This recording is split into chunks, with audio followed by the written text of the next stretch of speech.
नमस्कार दोस्तों, मेरा नाम है अंशुमन नाइक और आप सभी का बहुत बहुत स्वागत है इंडियन डिफेंस न्यूज के डिफेंस टॉक सीरीज में,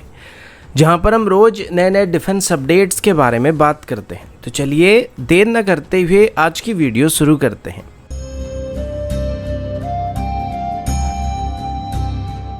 आज की पहली अपडेट एरो इंजन की तरफ से। और जब भी हम लोग एरो इंजन की बात करते हैं तो इस सेगमेंट में भारत हमेशा पीछे रह जाता है। अब हालांकि अभी भारत की फ्यूचर फाइटर जेट्स में इस्तेमाल करने के लिए कई इंजन ऑप्शन भारत के पास मौजूद है, लेकिन इसमें रिसेंटली यूनाइटेड स्टेट की जनरल इलेक्ट्रिक 414 सीरीज के इंजन का ऑफर सबसे पीक पर रहा था, क्योंकि इनिशियली ऐसे 99 इंजन्स के लिए भारत की तरफ से यूनाइटेड स्टेट के साथ एक डील को फाइनल किया जा चुका है, जिनको आगे चल के हम लोग तेजस MK2 और एमका की इनिशियल प्रोटोटाइप्स में और इसकी MK1 वेरिएंट में इस्तेमाल करने वाले हैं। अब इसके बाद अभी जनरल इलेक्ट्रिक की तरफ से सेम इंजन को भारत में HAL के साथ मिलकर या फिर कोई और इंडियन प्राइवेट पार्टनर के साथ मिलकर लोकली बनाने का प्लान भी किया जा रहा है और आगे चल के सेम इंजन की अपडेटेड वेरिएंट को भारत में बनाने का प्लान भी किया जा रहा है। अब जैसे कि ये इंजन डायमेंशन के हिसाब से प्रीवियस जनरल इलेक्ट्रिक की 414 सीरीज के इंजन के साथ एकदम सिमिलर होगा, तो इसको बाद में एमका में या फिर तेजस MK2 में इस्तेमाल करने में हमें एक भी एक्स्ट्रा मॉडिफिकेशन करने की जरूरत नहीं पड़ेगी, जिस वजह से इसे अभी कंसिडर किया जा रहा है। लेकिन यूनाइटेड स्टेट के साथ किए जाने वाले किसी भी डील में जो सबसे बड़ी दिक्कत होती है वो ये है कि यूनाइटेड स्टेट कभी भी अपनी इंजन की टेक्नोलॉजी को किसी के साथ शेयर नहीं करता है। हालांकि इस बार यूनाइटेड स्टेट की तरफ से अपनी इस इंजन की टेक्नोलॉजी को भारत के साथ शेयर करने का वादा पहले किया गया था, लेकिन इसमें विश्वास करना इतना आसान नहीं हो रहा था और हमको ये बात अच्छी तरीके से पता था कि इसमें यूनाइटेड स्टेट की तरफ से बाद में कई टर्म्स एंड कंडीशन को ऐड किया जाएगा। तो फाइनली वो टर्म्स एंड कंडीशन अभी सामने आ रहे हैं। अब पहले तो जनरल इलेक्ट्रिक की तरफ से बताया गया था कि वो भी इन इंजन की टेक्नोलॉजी को और इंटेलेक्चुअल प्रॉपर्टी को भी भारत के साथ शेयर करने वाले, लेकिन अभी जनरल इलेक्ट्रिक की तरफ से बताया जा रहा है कि ऐसा करने से पहले वो इसमें भारत से कमिटमेंट चाहते हैं कि अगर वो भारत के साथ अपनी इंजन की टेक्नोलॉजी को शेयर करते हैं तो भारत इसको पूरी तरीके से प्रोटेक्ट करेगा और इसको किसी दूसरे देश के साथ शेयर नहीं करेगा। और इस पर अभी जनरल इलेक्ट्रिक की तरफ से बताया जा रहा है कि यूनाइटेड स्टेट गवर्नमेंट की तरफ से भी जनरल इलेक्ट्रिक को ये बात बताया जा रहा है कि अगर वो भारत के साथ कोई भी टेक्नोलॉजी को शेयर करते हैं तो जनरल इलेक्ट्रिक को इसका पूरा ध्यान रखना पड़ेगा कि ये टेक्नोलॉजी कहीं बाहर ना जाए, जो कि लगभग साफ है कि यूनाइटेड स्टेट अभी पहले की तरह अपनी टेक्नोलॉजी को प्रोटेक्ट करना चाहता है, जो कि फ्यूचर में भारत के लिए सही नहीं होने वाला है, क्योंकि हो सकता है इसको आगे चल के यूनाइटेड स्टेट एक्सपोर्ट करने के लिए भारत पर पाबंदी लगा सकता है। यानी कि इस इंजन को भले ही भारत में बनाया जाएगा लेकिन हम इसको एक्सपोर्ट नहीं कर पाएंगे। और अगर ऐसा हुआ और हमारी सभी एग्जिस्टिंग एयरक्राफ्ट और फ्यूचर एयरक्राफ्ट में हम लोग इस इंजन का इस्तेमाल करने लगे तो हमें फ्यूचर में यूनाइटेड स्टेट का हर एक कहना मानना पड़ सकता है, क्योंकि फ्यूचर में तेजस से लेकर एमका की Mark 1 और Mark 2 वर्जन में हम इसी इंजन का इस्तेमाल कर रहे होंगे और हमारी पूरी एयरफोर्स यहाँ पे सेम इंजन का इस्तेमाल कर रहा होगा। और अगर इस पर यूनाइटेड स्टेट को एक्शन लेता है तो हमारी पूरी एयरफोर्स वहाँ पे खतरे में आ जाएगी, जिस वजह से हम अभी जितने भी नए एयरक्राफ्ट को बनाना चाहते हैं या बनाने वाले हैं उन सभी में जो इंजन्स का इस्तेमाल किया जाने वाला है उस पर अभी हमारा कंप्लीट कंट्रोल होना काफ़ी ज़रूरी है, जिससे हम जिस देश को चाहे अपने हिसाब से एक्सपोर्ट कर पाएंगे, जबकि यूनाइटेड स्टेट के साथ ये पॉसिबल नहीं होने वाला है। और भले ही यूनाइटेड स्टेट का ये इंजन ऑफर अभी के लिए भारत के लिए काफ़ी अच्छा है, लेकिन लॉन्ग टर्म बेसिस पर हमको यूनाइटेड स्टेट के ऊपर डिपेंडेंट होकर नहीं रहना चाहिए और अभी इस US ऑरिजिन इंजन को आगे चल के किसी मेड इन इंडिया इंजन से रिप्लेस करने के बारे में सोचना चाहिए।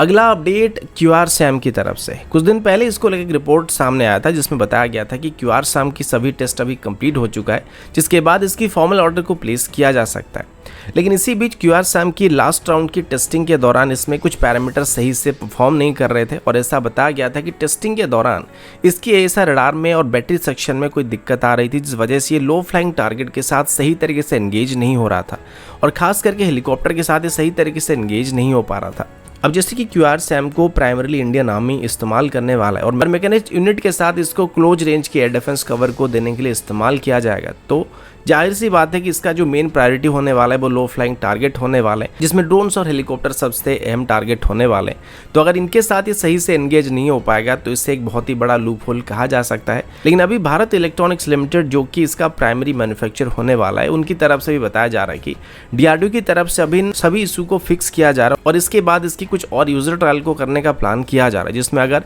सही से परफॉर्म करता है तो आगे चल के इसके लिए ऑर्डर को प्लेस किया जाएगा। लेकिन जैसे कि अभी ये लगभग प्रोडक्शन रेडी कंडीशन में, तो DRDO को उम्मीद है कि जो भी इशू पाए गए थे वो सभी के सभी माइनर इशू थे, जिनको DRDO ठीक कर सकता है और 2024 तक इनको आर्मी में शामिल करने के लिए क्लियरेंस दिया जा सकता है। अगला अपडेट एक नोटम वार्निंग को लेके है। आमतौर पर ऐसे वार्निंग तब इशू किया जाता है जब भारत की तरफ से या किसी दूसरे देश की तरफ से कोई मिसाइल को टेस्ट करने का प्लान किया गया होता है। और अभी जिस नौतम वार्निंग को इशू किया गया, इसको बे ऑफ बंगाल में 18 और 19 मई के बीच इशू किया जा रहा है। इसके ग्राफिकल रिप्रेजेंटेशन को ट्विटर के यूजर डिटर्सफा की तरफ से अपनी हैंडल में अपलोड किया गया था, जो कि आप सभी अब देख सकते हैं। इसमें अभी एग्जैक्टली ये बताना तो संभव नहीं है कि डीआरडीओ की तरफ से आखिरकार कौन सी मिसाइल को टेस्ट किया जाएगा, लेकिन जिस तरीके से वार्निंग को इशू किया गया उसके एरिया को देखने के बाद ये डाउट किया जा रहा है कि इसमें शायद कोई बैलिस्टिक मिसाइल की टेस्टिंग होने वाली है। इसमें जो वार्निंग इशू किया गया था, इसमें करीब इसको 1680 किलोमीटर के दायरे में इशू किया गया है। और पिछली बार जब भी ऐसी कोई वार्निंग को इशू किया गया था, तब भारत की तरफ से अपनी अग्नि प्राइम मिसाइल का टेस्टिंग किया गया था, जो कि भारत की अग्नि सीरीज की सबसे नई सीरीज की मिसाइल होने वाली है। और ये अपने प्रीवियस वेरिएंट्स के मुकाबले काफी हल्का है, जिस वजह से इसकी रेंज भी थोड़ा ज्यादा है। और ये जो नए प्राइम सीरीज की अग्नि मिसाइल्स होने वाले, इनकी मैन्यूवरेबिलिटी भी एग्जिस्टिंग अग्नि सीरीज की मिसाइल के मुकाबले काफी ज्यादा होने वाला है, जिस वजह से इनकी इंटरसेप्शन की चांसेस काफी कम रहते हैं। अगला अपडेट जीपीएस गाइडेड एमुनिशन को लेके। अब मॉडर्न वॉरफेयर में गाइडेड एमुनिशन काफ़ी ज़्यादा मायने रखता है, क्योंकि अंधाधुंध गोली चलाने से ज़्यादा बेहतर तो ये है कि परफेक्ट एक्यूरेसी के साथ एक ही गोली चलाया जाए, जिस वजह से गाइडेड एमुनिशन आजकल दुश्मन के ऊपर प्रिसीजन स्ट्राइक करने के लिए इस्तेमाल किए जा रहे हैं, जिनको दुश्मन की हाई वैल्यू टारगेट से लेके बंकर्स तक को टारगेट करने के लिए इस्तेमाल किया जा सकता है।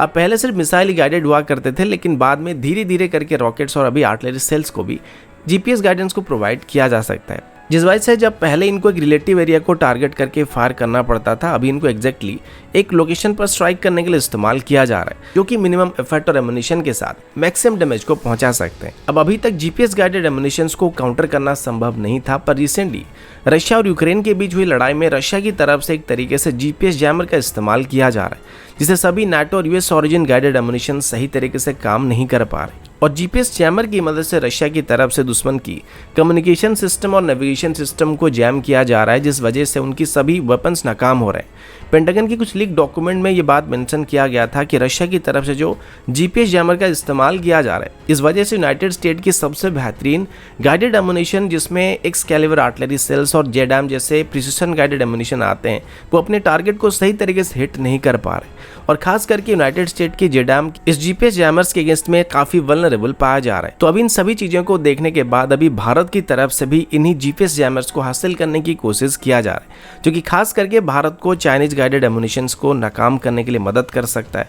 इस सेगमेंट में चाइना काफी आगे चल रहा है, और चाइना की जितने भी आर्टिलरी या रॉकेट पावर है, उन सभी में ज़्यादातर चाइना गाइडेड एमुनिशन का इस्तेमाल कर सकता है, जो कि भारत के खिलाफ उनको काफ़ी एडवांटेजेस दिला सकता है। लेकिन अगर भारत इन जीपीएस जैमर का इस्तेमाल करता है, तो उनके खिलाफ ये सिस्टम भारत के लिए काफ़ी फायदेमंद साबित हो सकते हैं। लेकिन इनकी एक नेगेटिव पॉइंट भी है, क्योंकि इनका इस्तेमाल करने पर ये उस रीजन में मौजूद सभी डिवाइसेस की जीपीएस सिग्नल्स को इंटरप्ट कर सकता है, जिससे सिविलियन और फ्रेंडली यूनिट्स को भी परेशानी का सामना करना पड़ सकता है।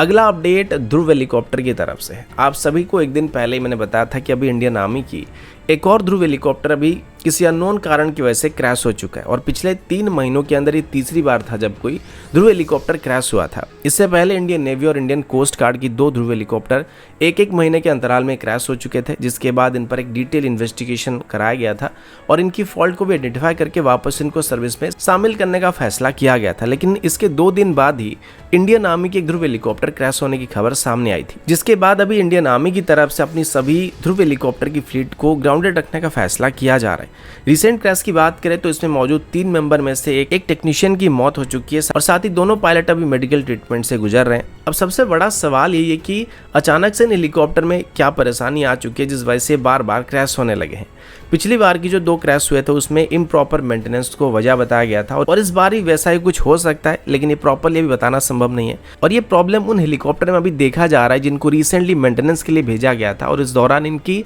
कंट्रोल रॉड्स और इनकी वॉशर्स को सही तरीके से फिक्स नहीं किया गया था, और इनको एक तरीके से इंटरचेंज भी कर दिया गया था, जिस वजह से हेलीकॉप्टर में सडन पावर लॉस और कंट्रोल लॉस जैसे सिचुएशन हमको देखने को मिल रहे थे। अभी फिलहाल के लिए आर्मी के हेलीकॉप्टर में क्या दिक्कत थी ये तो पता नहीं है, लेकिन डिटेल इन्वेस्टिगेशन कंप्लीट होने के बाद ये पता लगने वाला कि इस बार जो हेलीकॉप्टर क्रैश हुआ था इसमें क्या दिक्कत हो गया था। तो दोस्तों अभी के लिए इतना ही, मिलता हूँ आपसे अगले वीडियो में, तब तक के लिए जय हिंद, वंदे मातरम।